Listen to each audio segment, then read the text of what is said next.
नमस्कार।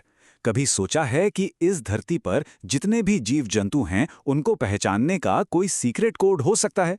मतलब एक ऐसी जुबान जो किसी देश या सरहद को नहीं मानती, जिसे दुनिया का हर वैज्ञानिक समझता हो। तो चलिए आज हम इसी कमाल के यूनिवर्सल कोड यानी साइंटिफिक नामों की दुनिया में एक डुबकी लगाते हैं। अच्छा, एक पहेली से शुरू करते हैं। ऐसा क्यों होता है कि एक ही जानवर या पौधे को अलग-अलग जगहों पर अलग-अलग भाषाओं में इतने सारे नामों से बुलाया जाता है? इससे कितनी ज्यादा कंफ्यूजन हो सकती है ना? अरे एक मामूली सी मक्खी को ही देख लीजिए। हम उसे मक्खी कहते हैं, कोई माछी बोलता है, कहीं उसे ईगा कहते हैं, और दुनिया भर में तो इसके दर्जनों नाम मिल जाएंगे। अब जरा सोचिए, अगर अलग-अलग देशों के वैज्ञानिक इसी पर कोई रिसर्च कर रहे हों, तो वो आखिर कौन सा नाम इस्तेमाल करेंगे? बड़ी उलझन वाली बात है। और इसी बड़ी उलझन का एक बहुत ही सिंपल और शानदार हल है द्विपद नामकरण, या जिसे अंग्रेजी में बाइनोमियल नोमेनक्लेचर कहते हैं। ये एक ऐसा साइंटिफिक सिस्टम है जो हर जीव को एक अनोखा दो हिस्सों वाला नाम देता है।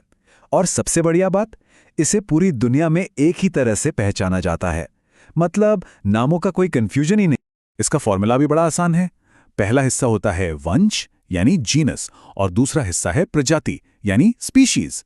जैसे हम इंसानों का नाम है होमो सेपियंस। इसमें होमो हमारा वंश है और सेपियंस हमारी प्रजाति।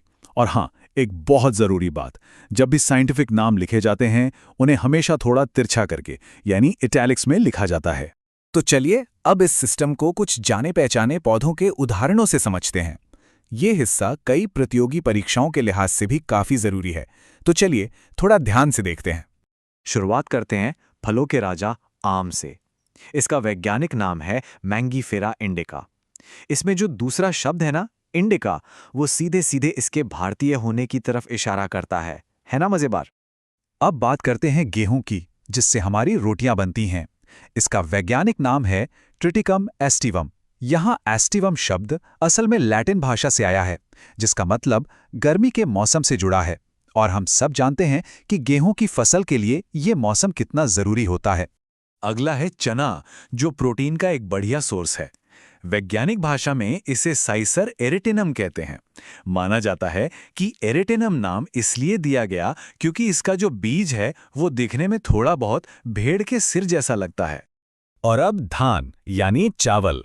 इसका वैज्ञानिक नाम है ओराइजा सेटाइवा। ये सिर्फ एक फसल नहीं है, सोचिए, दुनिया की आधी से ज्यादा आबादी का पेट इसी पर निर्भर करता है। लिस्ट में अगला पौधा है मटर, जिसका साइंटिफिक नाम है पाइसम सेटाइवम। अरे ये तो वही पौधा है जिस पर महान वैज्ञानिक ग्रेगर मेंडल ने अपने मशहूर प्रयोग किए थे और हमें जेनेटिक्स के नियम दिए थे। और इस सेक्शन का आखिरी पौधा है सरसों, जिसका वैज्ञानिक नाम है ब्रासिका कैम्पेस्ट्रिस। तो ये थे कुछ आम पौधों के साइंटिफिक नाम जो कहीं ना कहीं हमारी रोज की जिंदगी से ही जुड़े हुए हैं। चलिए अब पौधों की दुनिया से निकलकर जानवरों की रोमांचक दुनिया में चलते हैं और देखते हैं कि ये सिस्टम वहां कैसे काम करता है। शुरुआत करते हैं खुद से। जैसा हमने पहले भी देखा, हमारा वैज्ञानिक नाम है होमो सेपियंस। लैटिन में इसका मतलब होता है समझदार इंसान। ये नाम हमारी सोचने समझने की काबिलियत को दिखाता है। अब देखते हैं मेंढक को। इसका वैज्ञानिक नाम है राना टिग्रीना। राना मेंढक के लिए एक कॉमन जेनेरिक नाम है, और टिग्रीना शायद इसलिए रखा गया होगा क्योंकि इसकी स्किन पर बाघ जैसी धारियां होती हैं। हमारे घरों में शान से रहने वाली बिल्ली का साइंटिफिक नाम है फेलिस डोमेस्टिका। यहां डोमेस्टिका शब्द का मतलब ही है घरेलू या घर से जुड़ा हुआ।